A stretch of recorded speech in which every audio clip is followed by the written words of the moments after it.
नमस्कार दोस्तों, स्वागत है आप सभी का फिर से और एक नए वीडियो में। आज का ये वीडियो झारखंड पॉलिटेक्निक के हर एक स्टूडेंट्स के लिए बहुत ही इंपॉर्टेंट है, क्योंकि दोस्तों आज की इस वीडियो पे मैं यहाँ पर जो है मैथमेटिक्स का सबसे ज़्यादा इंपॉर्टेंट क्वेश्चन बताने वाला हूँ, जो आपके एग्जाम में डायरेक्ट पूछा जाएगा। तो आप लोग इस वीडियो को शुरू से लेकर एंड तक जरूर देखिए। यहाँ पर मैं मैथ को जो है बहुत अच्छे तरीके से और ईजी तरीके से समझाने का प्रयास करूँगा। ऐसा नहीं लगेगा कि आप लोग जो है मैथ समझ नहीं पा रहे हैं, ठीक है। आपको अच्छे तरीके से बताया जाएगा, ठीक है। और बेसिकली आज का ये वीडियो काफ़ी इंपॉर्टेंट है, इस सेशन को जरूर देख के रखिए। और हम लोग इसके बाद जो लेक्चर आएगा बहुत ही बड़ा लेक्चर आने वाला है आप लोगों के लिए, ठीक है। यहाँ पर दोस्तों काफ़ी सारे क्वेश्चन देखने को मिलेंगे। दूसरी पॉइंट है, आप लोगों को बहुत सारा फॉर्मूला भी देखने को मिलेगा, ठीक है। आगे मैं आप लोगों को बहुत सारा चीज़ें बता दूंगा। और आप लोगों को दोस्तों एक सेपरेट वीडियो इस चीज़ पर मिलेगा, जितना भी आपके पास चैप्टर्स हैं, ठीक है, जितने भी मैथ के चैप्टर्स हैं सभी का एक बार आप लोगों को फॉर्मूला रिवीजन करवा देंगे, ठीक है। जो फॉर्मूला है फॉर्मूला का रिवीजन करवा देंगे एक बार, ठीक है। हो सकता है लाइव हो सकता है लाइव हो या फिर रिकॉर्डेड, ठीक है। तो देख सकते हैं यहाँ पर पहला जो क्वेश्चन है, पहला क्वेश्चन क्या है, यहाँ पर है त्रिघात बहुपद का व्यापक रूप लिखिए, ठीक है। तो देखिए त्रिघात आप लोग यहाँ से समझ सकते हैं, त्रिघात यानी कि अधिकतम घात जो है, यहाँ पर जो आप लोग के पास शब्द आ रहा है यहाँ पर त्रिघात, ठीक है। इसका मीन्स क्या है, यहाँ पर आपको देखना होगा कि इसका जो अधिकतम घात है, अधिकतम घात जो है 3 होना चाहिए इसका, ठीक है। तो कैसे कहाँ पर पता चलेगा मैं आपको बताऊँगा, ठीक है। अधिकतम, ठीक है, अधिकतम घात, ठीक है, अधिकतम घात जो है 3 होना चाहिए, ठीक है, 3 होना चाहिए। समझ में आया? इतना किसी को दिक्कत? अधिकतम घात 3 होना चाहिए। अब देखिए यहाँ पर देखिए अधिकतम घात 2 है, तो ये तो हम लोग के पास हुआ नहीं, ठीक है। यहाँ पर देखेंगे तो अधिकतम घात देख सकते हैं यहाँ पर 4 है, तो ये भी हम लोग के पास होगा नहीं। इसको देखिए यहाँ पर भी अधिकतम घात 2 है, ये भी हम लोग के पास होगा नहीं। लेकिन इसको देखिए सी हम लोग के पास सही उत्तर होगा। क्यों? क्योंकि यहाँ पर देखिए अधिकतम घात क्या है, 3 है, ठीक है। तो अधिकतम घात यहाँ पर देख सकते हैं, मैंने यहाँ पर सिंपल लिख दिया, अधिकतम घात जो है त्रिघात के लिए 3 होना चाहिए, ठीक है। तो अधिकतम घात जो है हम लोग के पास क्या है, 3 है। इसीलिए ऑप्शन नंबर हम लोग के पास क्या हो गया, यहाँ पर अधिकतम घात हम लोग के पास 3 वाला कौन सा होगा, तो ऑप्शन नंबर सी जो है हम लोग के पास सही उत्तर होगा। बिल्कुल करेक्ट उत्तर हो जाएगा। सही उत्तर हम लोग के पास क्या होगा, ऑप्शन नंबर आप लोग के पास सी, ठीक है। समझ में आया? चलो कोई दिक्कत नहीं है। अगर यही चीज़ को अगर द्विघात पूछता तो आपको उसके अकॉर्डिंग देखना होता, ठीक है। समझ में आया? मैंने आपको समझा दी है, ठीक है। त्रिघात का मतलब आप लोगों ने समझ लिया। आपको देखना होगा जिसका अधिकतम घात 3 होगा उसके अकॉर्डिंग आपको ऑप्शन में पकड़ना होगा, ठीक है। चलिए आगे बढ़ते हैं। यहाँ पर अगला क्वेश्चन देखिए। अगला क्वेश्चन में सिंपल क्वेश्चन से क्या है, यहाँ पर पूछा जा रहा है कि यदि साइन ए बराबर जो है √3/2 हो तो कॉसेक ए का मान क्या होगा। मैंने इसके पहले वाले लेक्चर में मैंने आपको बताया था इस टाइप का प्रश्न, ठीक है। सिंपल है, बहुत ही सिंपल है। चलिए मैं आपको बताने का प्रयास कर रहा हूँ। यहाँ पर थोड़ा सा लॉजिक लगेगा, कुछ है ही नहीं, है ना। यहाँ पर क्या है, साइन ए बराबर आपके पास क्या है, √3/2 है ना। और हम लोग जानते हैं, यहाँ पर आपको फॉर्मूला लिखते हैं, हम लोग जानते हैं कि साइन ए यानी कि साइन थीटा बोल लीजिए। साइन थीटा बराबर हम जानते हैं P/H होता है। P मतलब क्या, P मतलब होता है लंब, ठीक है। लंब बटे में होता है कर्ण, ठीक है, लंब बटे में होता है कर्ण, ठीक है। ये फॉर्मूला होता है। तो ये आपके पास इसका फॉर्मूला हो गया। अब यानी यहाँ पर क्या निकालने के लिए बोल रहा है, अब यहाँ पर कोसेक निकालने के लिए बोल रहा है। अब कोसेक जस्ट इसका उल्टा इसका भाई, ठीक है, कोसेक है ना। ये क्या होता है, ये होता है कर्ण, ये क्या होता है कर्ण बटे में होता है लंब, ठीक है, कर्ण बटे में होता है लंब, यानी कि H बटे में होता है P, ठीक है। तो यहाँ पर क्या है, ये हो गया हम लोग के पास P/H। तो यहाँ पर H को ऊपर में कर दो, यानी कि आपके पास H आपके पास क्या दिया हुआ है, आप इसी के अकॉर्डिंग कर लो, है ना। H आपके पास 2 दिया हुआ है ना, तो आप लोग यहाँ पर 2 लिख दो, है ना, ये इस H की जगह पर, ठीक है। और P देखिए, P आपके पास √3 दिया हुआ है, तो √3 कर दो इसे ऐसे, है ना। या फिर ऐसे कर सकते हैं, यहाँ पर कोसेक के लिए क्या होता है, H ऊपर में चला जाएगा, P नीचे आ जाएगा, यानी कि 2/√3, ठीक है। तो ये किस ऑप्शन पे दिया हुआ है, तो ऑप्शन नंबर ए हम लोगों के पास सही उत्तर हो जाएगा, ठीक है। समझ में आया? किसी को कोई दिक्कत मेरे अकॉर्डिंग नहीं होना चाहिए। आई होप कि ये क्वेश्चन भी आपको समझ में आ गया होगा। तो सही उत्तर क्या हो गया, ऑप्शन नंबर हम लोग के पास ए, ठीक है। क्या हो गया, 2/√3, ठीक है। चलिए अगला क्वेश्चन देखिए। अब अगला क्वेश्चन देखिए, यहाँ पर क्या है कि 2 tan 30 डिग्री बटे में है आपके पास क्या है, यहाँ पर 1 मिनट मैं आपको दिखा देता हूँ, है ना। यहाँ पर क्या है, 2 tan 30 डिग्री बटे में है 1 + tan² 30 डिग्री का मान क्या होगा। तो सबसे पहले आपको देखना होगा कि tan 30 डिग्री का मान क्या होता है, ठीक है। आपको ये चीज़ देखना होगा कि tan 30 डिग्री का मान क्या होता है, ठीक है। tan 30 डिग्री का मान क्या होता है ये आपको देखना होगा, ठीक है।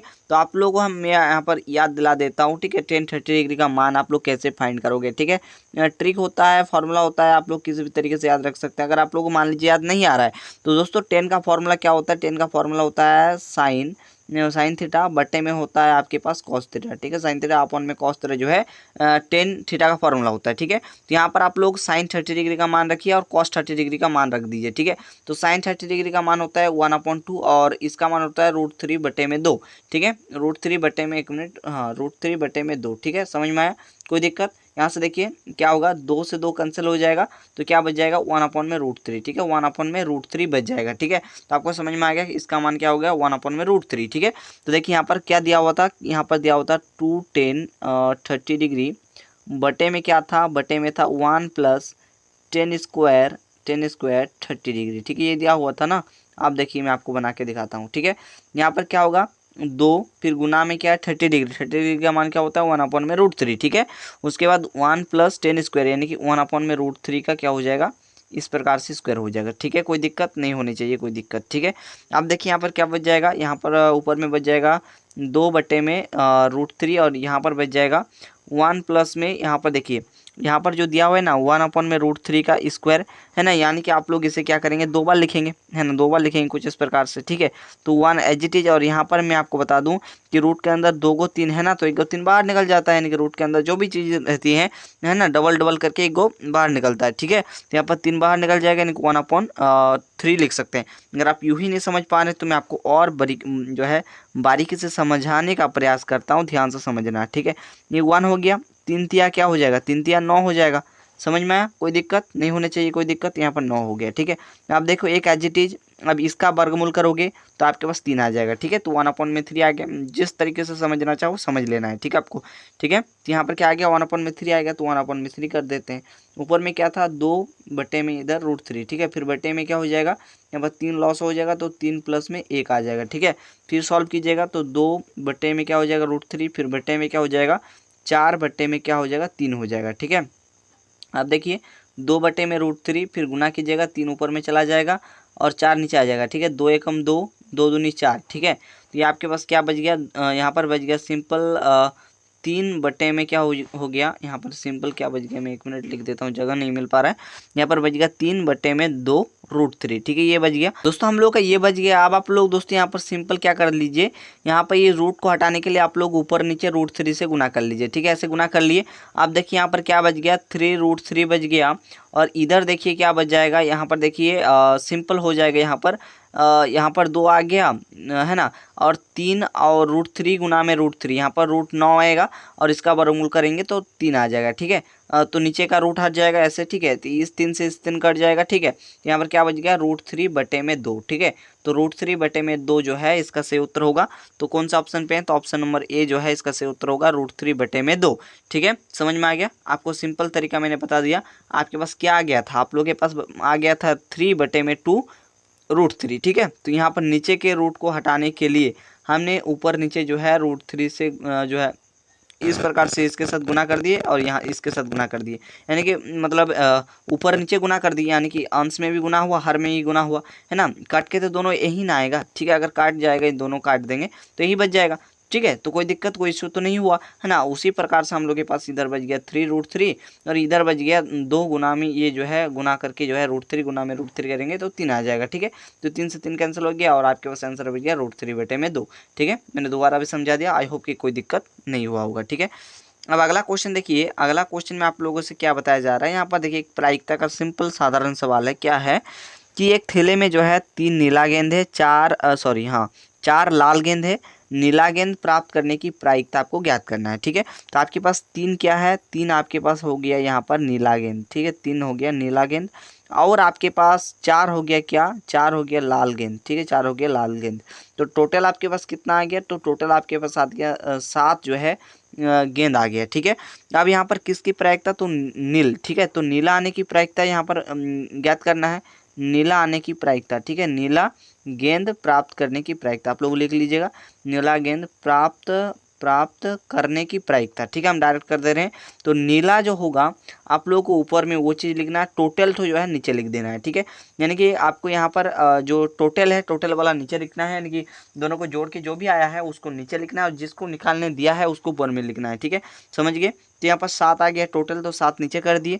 अब यहाँ पर नीला के लिए बोल रहे हैं, तो नीला देखिए 3 गो है, तो यहाँ पर 3 बटे में 7 किन से ऑप्शन में है, तो 3 बटे में 7 ऑप्शन नंबर ए जो है इसका सही उत्तर होगा। ठीक है दोस्तों, देख सकते हैं यहाँ पर अगला जो क्वेश्चन है, अगला क्वेश्चन क्या है, यहाँ पर अगला क्वेश्चन में यहाँ पर पूछा जा रहा है कि द्विघात समीकरण का मूल रूप। ठीक है, सबसे पहले यहाँ पर मेन पॉइंट तो समझने का प्रयास कीजिए कि द्विघात यहाँ पर कहा जा रहा है, यानी कि यहाँ पर जो अधिकतम घात होना चाहिए वो 2 होना चाहिए। यहाँ पर अधिकतम घात क्या होना चाहिए, 2 होना चाहिए। तो अधिकतम घात यहाँ पर जिस ऑप्शन में भी 2 दिया हुआ होगा वही हम लोग के पास आंसर होगा। ठीक है, तो ये देखिए ऑप्शन नंबर 3 में देखिए यहाँ पर अधिकतम घात 3 दिया हुआ है, तो इसलिए हम लोग के पास होगा नहीं। यहाँ पर 1 है, ये भी होगा नहीं। नॉन ऑफ दिस जो है ये भी नहीं होगा, क्योंकि हम लोग का हमारा ऑप्शन जो है मिल चुका है। यहाँ पर देखिए अधिकतम घात 2 है, इसीलिए सही उत्तर क्या हो गया, ऑप्शन नंबर ए जो है इसका सही उत्तर हो जाएगा। ठीक है, आगे बढ़िए। अब अगला सवाल है कि d बराबर 0, यानी कि विविधकार का मान यहाँ पर 0 दिया हुआ है, तो मूलों की प्रकृति आपको बताना है। तो इसमें क्या होता है, आप लोग के पास ऑप्शन नंबर ए इसका सही उत्तर हो जाएगा, मूल वास्तविक और समान होंगे। ठीक है, मूल वास्तविक और समान होंगे। तो दोस्तों इसका आंसर ऑप्शन नंबर ए हो गया। देखिए यहाँ पर अगला जो क्वेश्चन है, अगला क्वेश्चन है कि एक निश्चित घटना की प्रायिकता होगा। ठीक है, तो एक निश्चित घटना की बात हो रहा है, तो निश्चित घटना के लिए इसका प्रायिकता 1 होता है, तो ऑप्शन नंबर ए जो है इसका सही उत्तर हो जाएगा। अब अगला क्वेश्चन है, अगला क्वेश्चन में पूछा जा रहा है, जैसे कि मैंने बताया कुछ फॉर्मूला भी बताऊंगा। देखिए यहाँ पर अगला जो क्वेश्चन है क्या है कि बेलन का आयतन होता है। ठीक है, तो बेलन का आयतन क्या होता है, ये होता है पाई आर स्क्वायर एच। ठीक है, पाई आर स्क्वायर एच जो है बेलन का आयतन का फॉर्मूला होता है। ठीक है, बेलन का आयतन का फॉर्मूला ऑप्शन नंबर ए इसका सही उत्तर होगा, पाई आर स्क्वायर एच। ठीक है, और नीचे आप लोगों को कमेंट करके बताना है। ठीक है, नीचे जो कमेंट बॉक्स खुला हुआ है, कमेंट करके आपको यह बताना है कि 2 पाई आर एच। ठीक है, 2 पाई आर एच ये किसका फॉर्मूला होता है। ठीक है, अगला क्वेश्चन देखिए, त्रिज्याखंड का क्षेत्रफल। ठीक है, त्रिज्याखंड का क्षेत्रफल भी आसान चीज है। ठीक है, तो इसका भी फॉर्मूला जो है ना, इसका फॉर्मूला भी क्या करना है, नीचे आपको कमेंट करके बताना है। ठीक है, नीचे कमेंट करके हमको जो है बताना है। ठीक है, तो दोस्तों आज इस मैथमेटिक्स का ये जो वीडियो है, इस पार्ट को हम लोग इतना ही रखते हैं। जल्द आप लोगों से मुलाकात करेंगे एक नए टॉपिक, नए वीडियो के साथ। तब तक के लिए आप लोग अपना पढ़ाई को कंटिन्यू रखें, है ना, ज़बरदस्त रखें। तो जो भी होमवर्क दिया जाता है आपको, ठीक है, जो भी आप लोगों के पास होमवर्क दिए जाते हैं, है ना, अच्छे विद्यार्थी जरूर इसका कमेंट करके आंसर जरूर बताइएगा। आप लोग बहुत सारे विद्यार्थी बताते हैं, जितने सारे उधर जितने सारे वीडियो है मैं जो भी बोलता हूँ वो चलो कमेंट करते हैं, तो आप लोग भी कमेंट कीजिएगा और वीडियो को एक लाइक जरूर कर दीजिएगा, ताकि हमें अच्छा लगेगा कि हाँ आप लोग पढ़ना चाहते हो। ठीक है, और दोस्तों आप लोग जो है जितने सारे विद्यार्थी इस वीडियो को देख रहे हैं, आपके जूनियर्स यानी कि जो 9th में पढ़ रहे हैं, तो आप लोग थोड़ा सा उन लोगों को बता दीजिए इस चैनल के बारे में, क्योंकि दोस्तों उन लोगों के लिए एक स्कॉलरशिप की एग्ज़ाम की हम तैयारी करवाने वाले हैं, PMSOSP स्कॉलरशिप। तो 9th के विद्यार्थी आपके छोटे भाई बहन अगर है ना, पढ़ रहे हैं 9th में, तो उसको जरूर बता दीजिए इस चैनल से, उनका भी बहुत ज़्यादा हेल्प होने वाला है। ठीक है, तो शेयर कर दीजिएगा 9th के विद्यार्थी को। आप लोगों से एक ही रिक्वेस्ट है ना, आप लोग बड़े हैं, इस चैनल से आप लोग भी पढ़ रहे हैं, तो आप लोगों को ये फर्ज बनता है कि आप लोग भी अपने अपने जूनियर्स को बताएं। ठीक है, तो मिलते हैं किसी नेक्स्ट वीडियो पे, तब तक के लिए थैंक यू, जय हिंद, वंदे मातरम।